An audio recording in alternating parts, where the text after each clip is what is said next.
Assalamualaikum warahmatullahi wabarakatuh. Nama saya Muhammad Prima Saifullah dari Fakultas Saintek jurusan Teknik Informatika, dan di sini saya akan meresume 6 buah materi yang telah disampaikan pada PBAK 2 hari pertama. Materi pertama dibawakan oleh Wakil Rektor 1 UIN Malang. Materi ini berisi mengenai UIN Maulana Malik Ibrahim yang terdiri dari 7 fakultas. Kini, UIN Maliki sedang berada di tahap pengakuan internasional. Oleh karena itu, UIN Maliki sedang memperbanyak event internasional, mahasiswa abroad, program studi internasional, dan lain-lain. Upaya internasionalisasi dilakukan dengan mendorong para dosen dan mahasiswa untuk membuat jurnal internasional.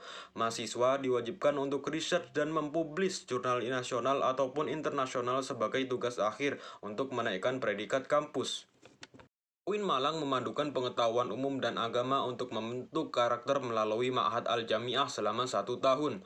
UIN Maliki juga memiliki beberapa fasilitas yang menaungi mahasiswanya seperti lembaga bahasa di mana ada bahasa Inggris, Arab maupun Mandarin, rumah moderasi beragama yang membentuk pemuda moderat, cinta bangsa dan peduli Indonesia tangguh, dan juga perpustakaan yang menyediakan jurnal-jurnal dan karya ilmiah. Perkuliahan berlangsung selama 8 semester dengan 160-150 SKS dengan penelitian sebagai pengabdian masyarakat dengan mata kuliah profesi, dengan KKN, dengan yudisium, hingga akhirnya wisuda. Mata kuliah di UIN Maliki ini dijadikan sebagai pengembangan kepribadian yang merupakan ciri khas UIN Maulana Malik Ibrahim Malang. Mata perkuliahan terdiri dari mata kuliah dasar, agama, bahasa, dan filsafat dengan mata kuliah fakultas yang membedakan antara fakultas dan matkul program studi yang membedakan antar prodi. Pada tahun 2021, pembelajaran dilakukan secara daring melalui platform Zoom, Google Meet, e-learning, dan lain-lain. Kemudian, untuk sistem siakat, mahasiswa baru semester 1 dipaketkan, sedangkan semester 2 sampai seterusnya diambil secara mandiri dengan berkonsultasi bersama dosen penasehat akademik. Perkuliahan dimulai pada tanggal 6 September sampai dengan 6 Desember 2021 dengan melalui UTS dan UAS. Setelah UAS, mahasiswa akan mendapatkan kartu hasil studi di mana di sana tertera IPK. IPK berpengaruh terhadap SKS. Semakin kecil IPK, semakin sedikit. Semakin besar maka akan semakin banyak alias cepat lulus. Mahasiswa UIN Maliki diharapkan aktif dan dapat menjadi manusia yang bermanfaat. Materi kedua disampaikan oleh Bapak Dr. Haji Ahmad Fathah Yasin. Materi ini berisi berupa orang yang memiliki mental spiritual memiliki 3 indikator, yaitu pertama, berpikir ilmiah, berperilaku islami dengan cara tampil dengan style khas UIN Malang, yakni berpakaian islami dan tidak berambut gondrong serta berbicara sopan dan sebagainya, menjadi mahasiswa yang kreatif dan terampil dalam bermasyarakat. UKM adalah wadah untuk memenuhi bakat mahasiswa. Jika akan lulus, mahasiswa dituntut untuk mengumpulkan SKKM atau yang biasa disebut dengan Satuan Kredit Kegiatan Mahasiswa yang akan dituangkan di SKPI atau Surat Keterangan Pendamping Ijazah. Hal ini didapat dari kegiatan non-akademik dengan skor minimal 250 poin. Janganlah menjadi mahasiswa yang sekedar kuliah lalu pulang, namun jadilah mahasiswa yang juga aktif dalam berorganisasi. Kampus menyediakan beasiswa berupa prestasi akademik maupun prestasi non-akademik. Jika ingin menyampaikan aspirasi mahasiswa, bisa menyampaikannya melalui SEMA, DEMA, HMPS, ataupun HMJ.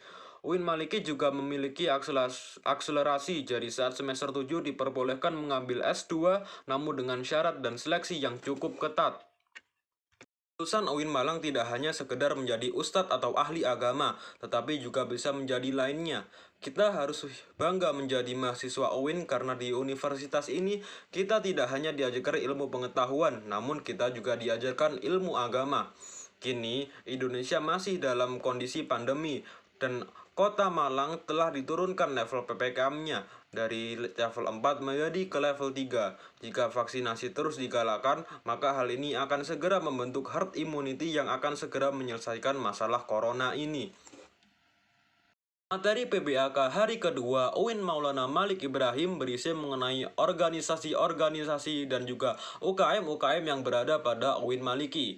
Organisasi pertama yang akan saya bahas adalah DEMA.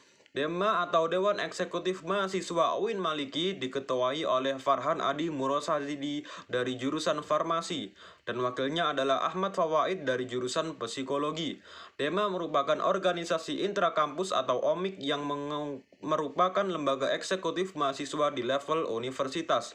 Fungsi Dema adalah sebagai pelaksana program organisasi kemahasiswaan, sebagai lembaga yang mengkoordinasikan dan menginstruksikan pelaksanaan kegiatan kemahasiswaan di tingkat universitas.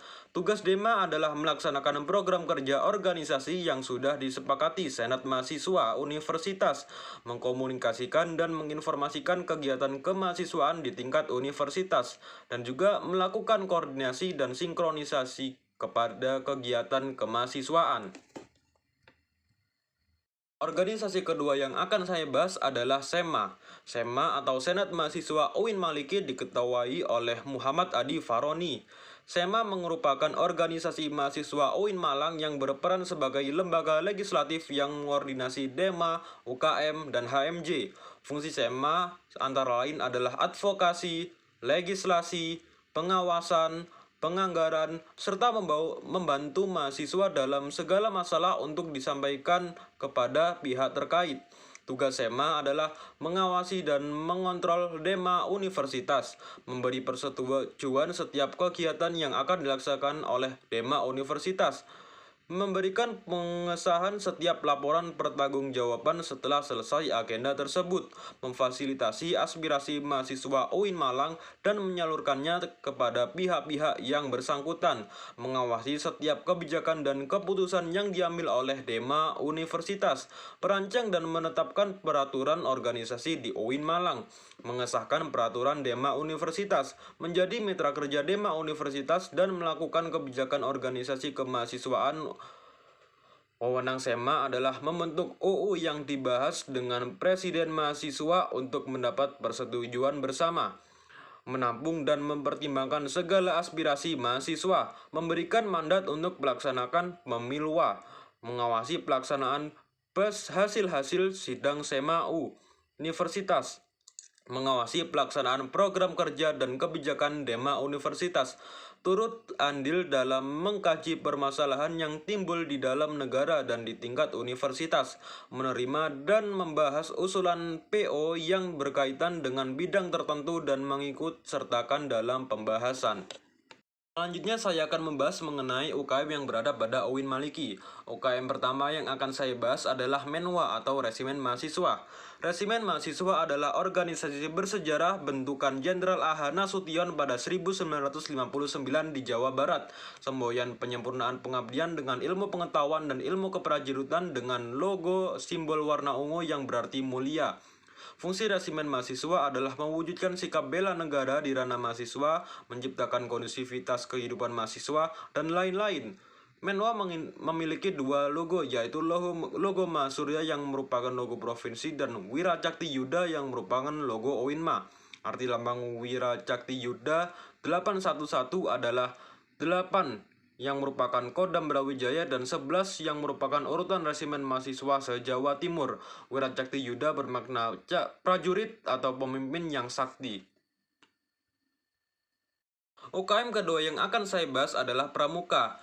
Dengan berlandaskan pada nilai ulul albab dan pemangku adat, memiliki visi yaitu mengamalkan nilai kode kehormatan dalam kehidupan sehari-hari. Program kerjanya ialah Anjang Mangsa dari Kuarcap, Kuarda, dan Kuarnas, perkemahan Wirakarya, temu alumni atau family gathering, musyawarah pandega.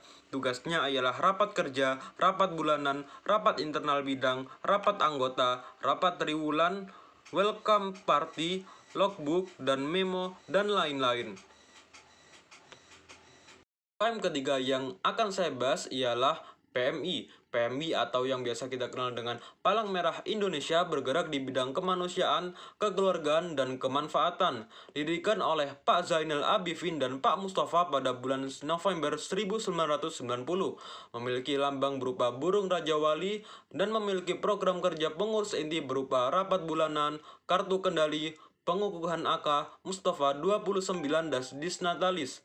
6 bidangnya ialah sosial keagamaan, dikten, rutang, kesehatan, penelitian dan pengembangan, serta humas. Selanjutnya adalah UKM GGB atau Gema Gita Bahasa.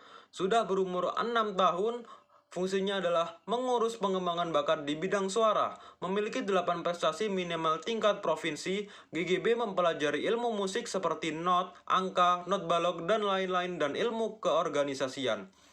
Lalu ada UKM SR atau seni religius, lembaga otonom yang memiliki jalur koordinatif yang bergerak dalam bidang seni Islami. Tujuannya ialah membentuk kader Islami yang beriman dan taat kepada Allah Subhanahu wa taala dan memiliki jiwa pemimpin yang agamis, kritis, dinamis, kreatif, inovatif serta menjunjung tinggi Tridharma perguruan tinggi. Divisinya ialah kaligrafi, kiroah, MC, qosida, nasyid, solawat, serta gambus. Lalu ada UKM Teater, berumur 35 tahun dengan bidang seni musik, tari, sastra, aktor, dan lain-lain. UKM Mapalatur Sina, yaitu organisasi pecinta alam. Kegiatan utama yaitu rekreasi mendaki, sosialisasi bencana, olahraga, dan juga lain-lain. UKM Unior atau unit olahraga merupakan wadah yang memfasilitasi mahasiswa dalam bidang olahraga. Menaungi 7 cabang olahraga yaitu sepak bola, bola voli, bulu tangkis, tenis meja, bola basket, sepak takraw, dan juga catur. Kegiatannya adalah latihan rutin, sparring partner, organisasi, dan kemanitiaan. Lalu ada UKM Kopma Padang Bulan yang dibentuk 9 Maret 2000 oleh Bapak Dr. Andes Haji Irfan SH MPD. Stafnya ialah usaha atau pengurus Kopma, public relation atau pemasaran, personalia atau karyawan. Big eventnya yaitu Kopma Fair, Dikmen Regional Jatim, dan Diksar. Unit usaha Kopma ialah minimarket, counter pulsa, tempat fotokopi, dan usaha catering. Lalu ada UKM Komus atau Komunitas Musik Studio 3. Memiliki 6 departemen yaitu Event Organizer, Departemen Studio, Musik Manajemen, Departemen Multimedia, Departemen Public Relation, dan juga Departemen Social Development. Spesifikasinya ialah player, yaitu vokal, gitar, bass, drum, keyboard, dan lain-lain, dan non-player atau event organizer, sound engineering, MC, multimedia, dan home recording. Selanjutnya ada UKM Taekwondo, merupakan awal dari rating Universitas Brawijaya, didirikan pada tanggal 11 April 1995. Tatap muka sebanyak 5 kali seminggu, yaitu pada malam Rabu, malam Kamis, malam Jumat, malam Sabtu, dan Sabtu pagi. Agenda rutinnya yaitu try-in atau agenda rutin tiap tahun, Kesuku atau agenda latihan bareng senior dan pelatih secara outdoor, dan juga diklat atau pendidikan latihan penerimaan anggota baru. Lalu ada UKM Jepret Club, klub fotografi yang tidak fokus hanya pada satu bidang namun mempelajari di bidang videografi. Anggota UKM Semalang Raya. Motonya adalah aku ada untuk mengabadikanmu, bersamamu kulihat dunia nyata. Kegiatannya ialah diklat, pameran, hunting besar. Lalu ada UKM Simfoni. Platformnya ialah Simfoni FM. Program harian ialah Simfoni Morning Show, Free Time, Fresh and Relax, Hai Indonesia, Mizan Musliman Zaman Now, Halo Kampus, dan Freeline. Program mingguannya ialah Simfoni Weekend Show, Daebak, Simfoni Soccer, Freshway Sunday, Top Chart, Soda, Diary Mami, English Day, dan Yaumul Arabi. Program unggulannya ialah Off Air atau Sindomi Symphony Indie Award Station. On Air yaitu daily program dan weekly program. Lalu ada UKM LKP 2M yang merupakan lembaga kajian penelitian dan pengembangan mahasiswa, berdiri pada tanggal 1 Juli 1999. Biro-biro dari LKP 2M ialah kajian atau melatih nalar melalui kajian, penelitian dengan melatih memiliki kemampuan menulis naskah riset dan lain-lain, dan keorganisasian. LKP 2M telah mengikuti berbagai perlombaan hingga kancah nasional. LKP 2M aktif menulis dan membuat karya baik secara nyata, buku atau maupun di media sosial. UKM yang terakhir ialah UAPM Inovasi atau unit kegiatan mahasiswa yang bergerak di bidang jurnalistik. Didirikan pada tanggal 21 Maret 1986 di Malang, Jawa Timur. Visinya ialah memihak kesadaran nurani, Filosofis teks UAPM melambangkan independensi.